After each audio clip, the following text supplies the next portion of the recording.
concept of half-life emerges from the concept of radioactive decay that we studied previously. That all the radioactive substances, they have a certain nature in which they, from being unstable, they emit the radioactive radiations and they try to become more stable. The half-life of a radioactive substance is represented by T sub 1/2. So capital T, and in the subscript we write 1/2. This is how we represent the half-life of a radioactive substance.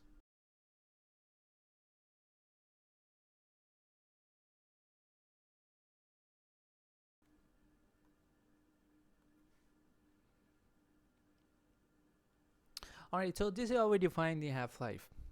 So it is essentially, it is a time. This quantity half-life, it is time, which means it has the units of time, whether it be seconds, whether it be minutes, depending on the radioactive substance. Some of the radioactive substance have half-life in years, like in hundreds of years, some of them thousands of years, some of them have half-life of seconds, like a few seconds, some of them of minutes. So the unit would always be of time.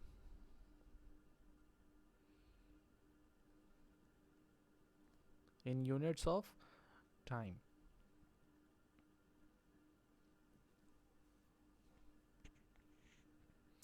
So it is a time in which your half of the radioactive nuclei would decay. For example, you have 100 grams, okay, just for an example. We don't measure in grams, we measure in count rate, but let's say you have 100 grams of radioactive substance. This is unstable, it would keep emitting the radioactive radiations. It could be alpha, beta, gamma, or any of it, or all of it. Then after a while, after a certain time, it would be reduced to 50 grams because some of the radioactive particles would be emitted from it. So the time in which this reduces to 50 grams, this is decreased to half of the actual value, that time would be called as half-life. The radioactive nuclei, they decay with the same pattern. What is a pattern? You can see over here. The pattern would be like this. So let's say you start off with 100% concentration. I mean 100% amount. Concentration in here it means the amount. So after the first half-life, you'll be left with only 50% of the actual amount. And after the next half-life, you'll be left with 25%. After the next one, 12.5. After the next one, 6.25. And there is never going to be a time when eventually your substance is reduced to zero. Because mathematically, you're never going to have a zero in this way. For example, you started with maximum concentration. In fraction, we can call it 1. Then it was reduced to half, 1/2. Then you take half of it. That would be 1/4. Then it would be 1/8. Then it would be 1/16. Then it will be 1/32. Then 1/64. Then 1/128. So the number would keep decreasing and decreasing, but it would never touch the x-axis. Because if it touches the x-axis, if it has the x-intercept, it would mean the concentration or the nuclei have now been reduced to zero, which is not possible.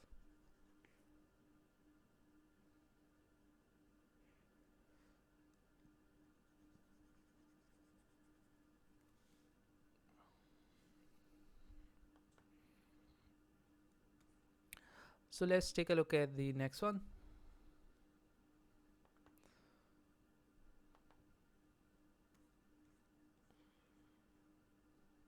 The graph shows the amount of substance decreases rapidly at first and then more and more slowly.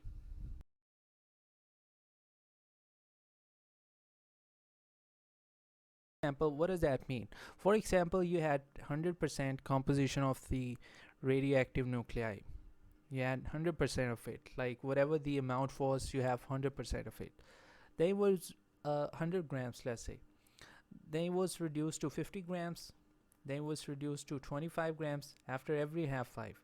Then it was reduced to 12.5. Then it was reduced to 6.25. Then it was reduced to 3.125, like this. Now if you check out the change, what is the change in the first half-life? What is the drop? There is a drop of 50. Negative 50 means drop of 50. What is the drop in the next half-life? 25. What is the drop in the next half-life? Minus 12.5. So you see, after every half-life, or what we can say is, initially the amount was decreasing rapidly, and now, or after a while, the amount is decreasing, but it's not decreasing as rapidly as it was previously. As a matter of fact, the rate by which the amount decreases, that rate is getting lower and lower. So the next pointer is, we cannot say when the last atom would decay. In other words, you cannot tell how long would it take for the radioactive substance to be decayed completely, because the decay rate will get slower and slower, and you can never answer the question how long would it take for the radioactive substance to completely decay. Different radioactive substances, they decay at different rate. Now the most important thing, the formula of half-life. What equations would be used to solve any question of this topic? And most of the questions are mathematical. Only a small percentage of the question is theoretical, but mostly they are mathematical. One of the formula that you have is n over n naught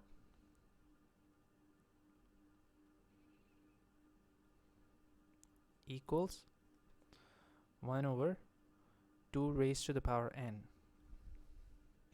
This is one of the formula that you have. N over n naught equals to 1 over 2 raised to the power n.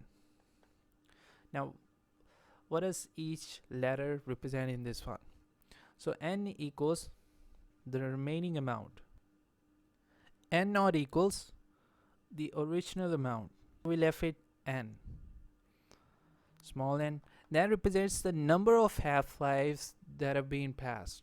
The equation that you can use to find any of the given thing. So how many things do we have here? 1, 2, 3.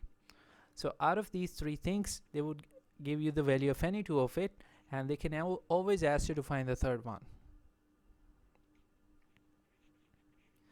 And if we use this one as a whole, the collectively, n over n naught, sometimes they can ask you to find the value of n over n naught. So how would they refer to n over n naught? They'll call it find the fraction or the remaining fraction. If they have asked you to find the remaining fraction with respect to, obviously with respect to the original value, then it means they're asking you to find the value of n over n naught, like whole of it. So for that one, all you need is to find the value of small n. So if you know the value of small n, you can answer for the value of n over n naught.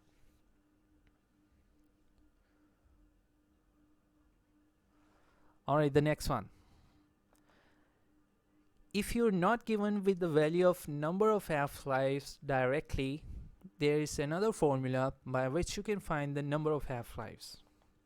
So small n, which is the number of half-lives, writing it separately. So you can also write the same sentence, the same equation, symbolically. You can write it as total time would be represented by small t, and a time of one half-life would be represented by T sub 1/2. Okay, so you remember one thing, always time of one cycle or one half-life, whenever we refer to a specific time, especially the time of one event, then you represent by capital T. For example, time period of the wave, time period of the oscillation. Over there we do the same thing. We represent by capital T. And 1/2 is because this time is representing the half-life. That's why we have inserted 1/2 in the subscript. So if you memorize these two formula, then you can solve pretty much every question of this topic. Every mathematical question of half-life can be solved by using these two formula. So here we have the sample questions of this topic.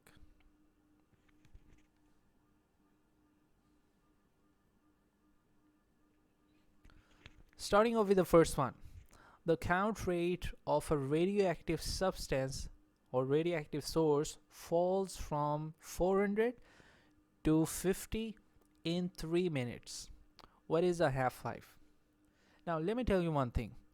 These questions can be solved by two different ways. One of them is you stick to the basic formulas. You have only two formula which you can use to crack any question of this topic.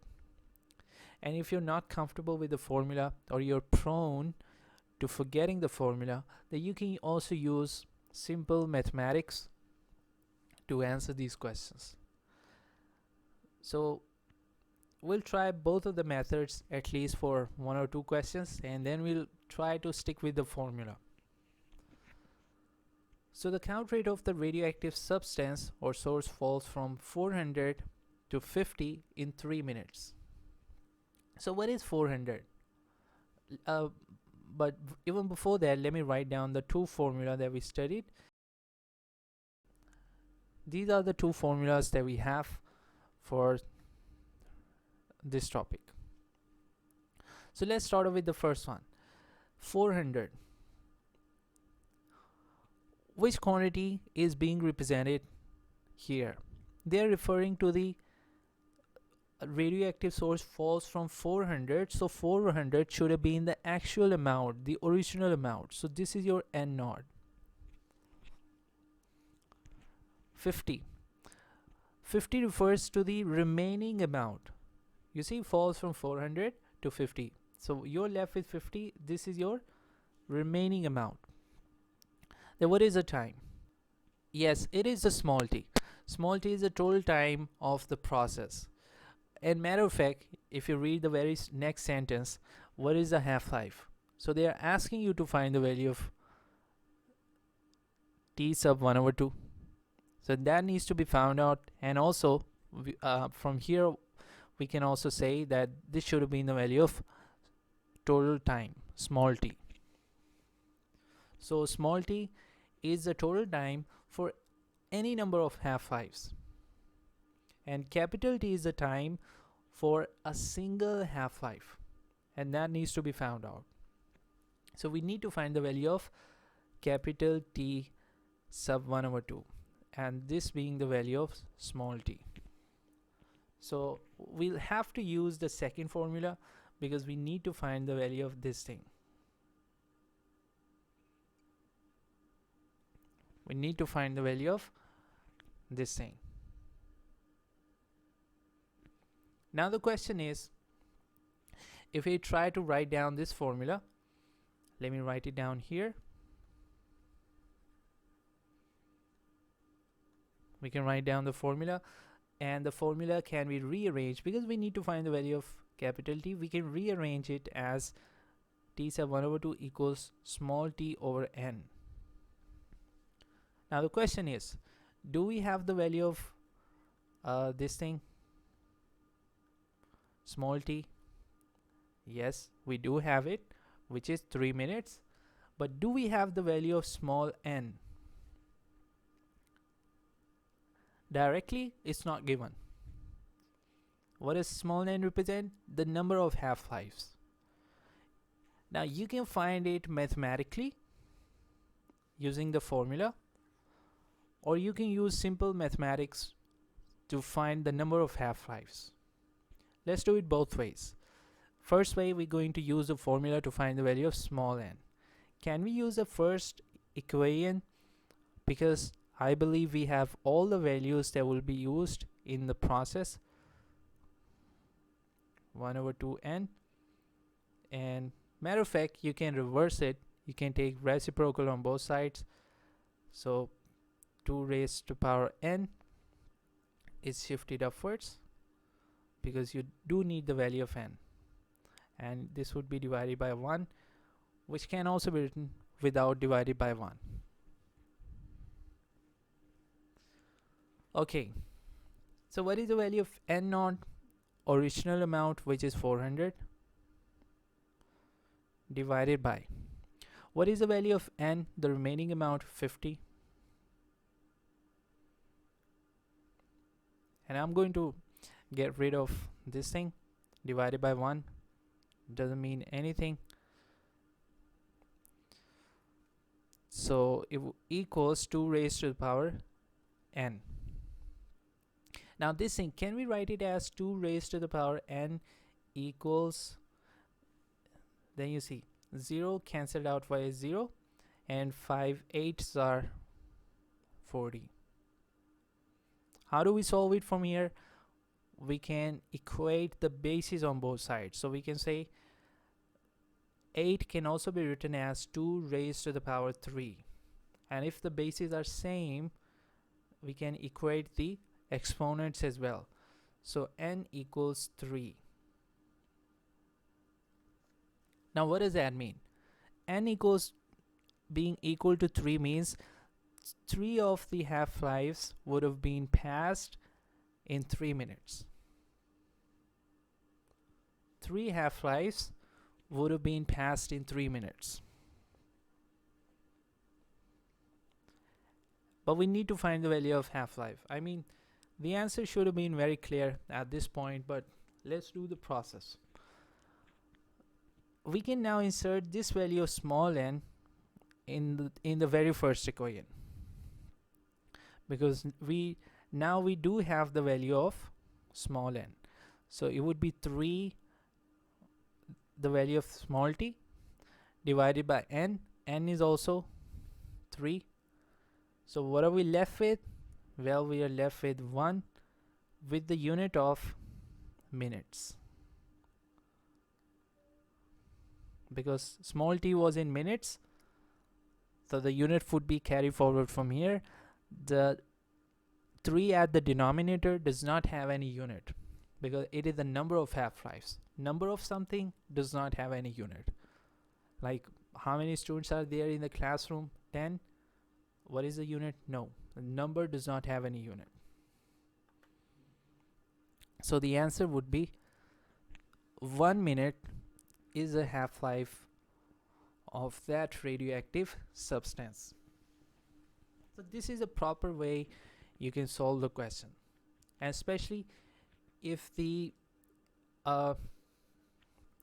amount of the substance is kind of straightforward, whole numbers, easy numbers, then you can refer to the other method as well, which is using just simple mathematics. So let's check out the other method that we have for the similar questions. So 3 minutes is a time for the substance to decrease from 400 to 50. So initially, your initial amount was 400. So if the initial amount is 400, how much amount would we be left with after the first half-life? Only after the first half-life.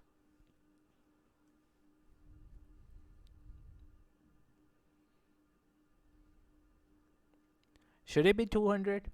Because initially it was 400, and after only the first half-life, it should have been 200. It should have been decreased to 50% of the original. And then afterwards, after the second half-life, So I can write after first half-life, it decreased from 400 to 200. Then after the second half-life, it decreased from 400 to 100. And second half-life, I can write it as 2 times of 1 over t, t sub 1 over 2.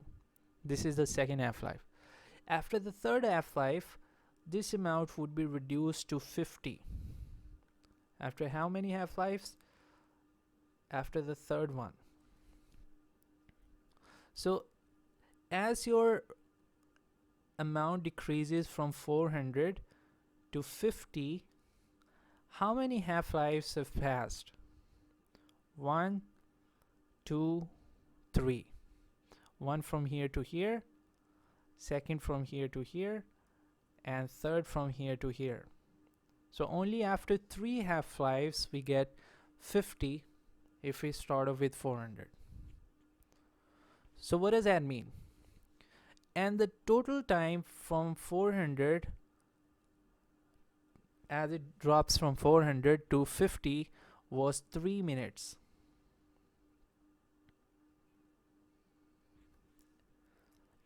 So this is basically the time of 3 half-lives.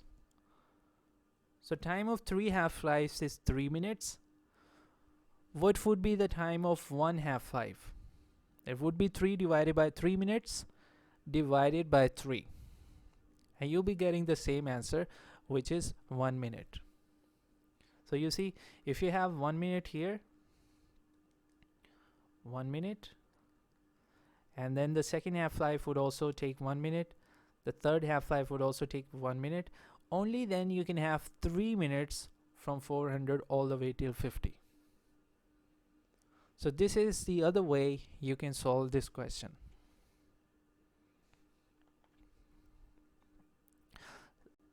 So this is the next question that we have at our disposal. And once again, let me write down the equations on the other side. Okay, we should be able to solve the question using only these two. Now, what is the question? Half-life of the radioactive isotope is 2400 years. Is the value of half-life, so it is the value of this thing. Okay, and then we have the next thing. The activity of the sample is 720 counts per second. So this is the initial amount, your original amount,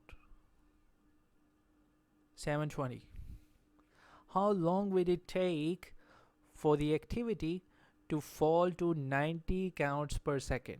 So the remaining amount should be 90. This is the value of simple n, which is the remaining amount. And what are we supposed to find? How long will it take? So you need to find the total time, overall time. So you need to find the value of small t.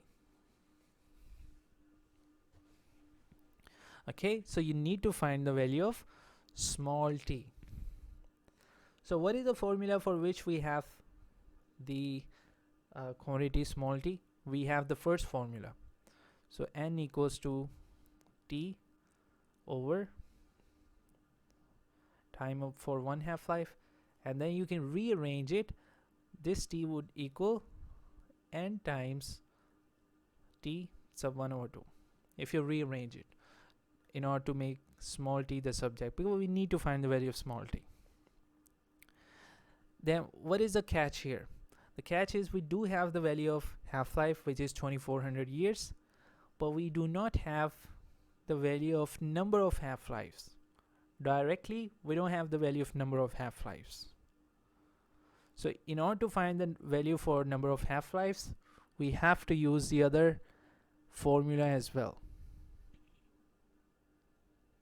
So let me write down the first one. And I'm going to take reciprocal. I'm going to put 2 raised power n at the top because we need to find the value of n. So it would be n naught. Okay, I'm reversing it. Mathematically, we call that we are taking the reciprocal of it. 2 raised power n divided by 1, and then you don't even need to write 1. at the denominator.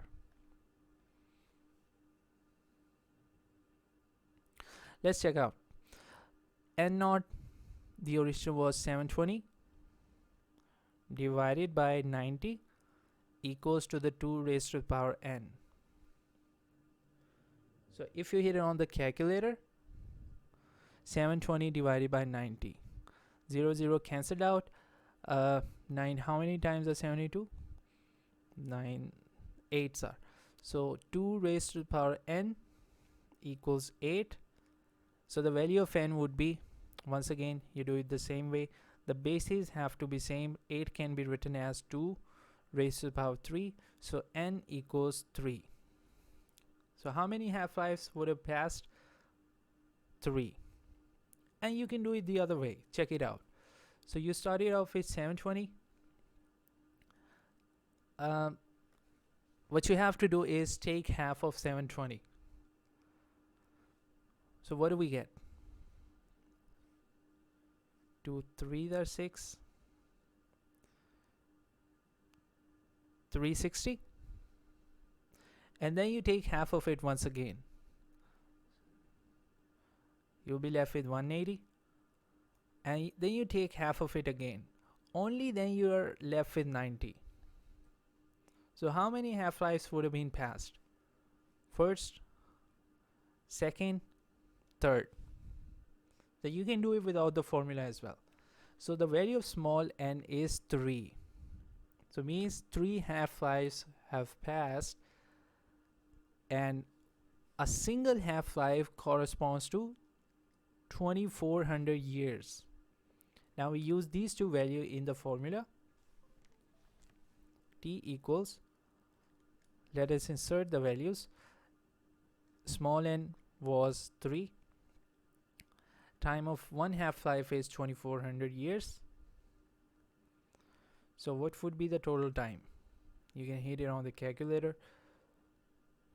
So it would take a total of 7200 years for that substance to decrease from 720 to 90. And the other way, let's at least do this one the other way as well. So initially your substance was at the concentration, the amount was 720.